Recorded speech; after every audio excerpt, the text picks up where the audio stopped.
ঈদগাহ মাঠ একটি ঐতিহ্যবাহী ঈদগাহ মাঠ।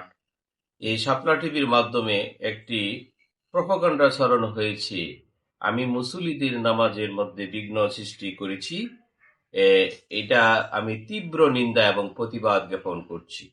আমি দামারশালা ঈদগাহ মাঠের একজন পরিচালক, কিন্তু উক্ত মাঠের যে কমিটি আছে, কমিটি নির্ধারণ করে দিয়েছিল এই মাঠের নির্ধারিত নামাজের সময়, এবং মাইকিং করেছে তারা, তার সাথে মাইকিং করেছে এবং কমিটির সময় নির্ধারণ করেছে, তাতে আমার আদৌ কোনো সম্পর্ক নেই।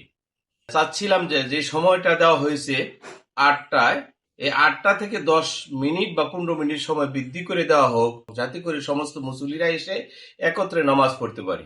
কিন্তু এটা তো দেয়ই নাই, বরং আমার বিরুদ্ধে আরো বেশি প্রপাগান্ডা ছড়ানো হয়েছে যে আমি জামাত ইসলাম করি, এবং জামাত ইসলামের বকুল মৌলবীর মাধ্যমেই সেটা মুসল্লিদের নামাজের বিঘ্ন সৃষ্টি করা হয়েছে।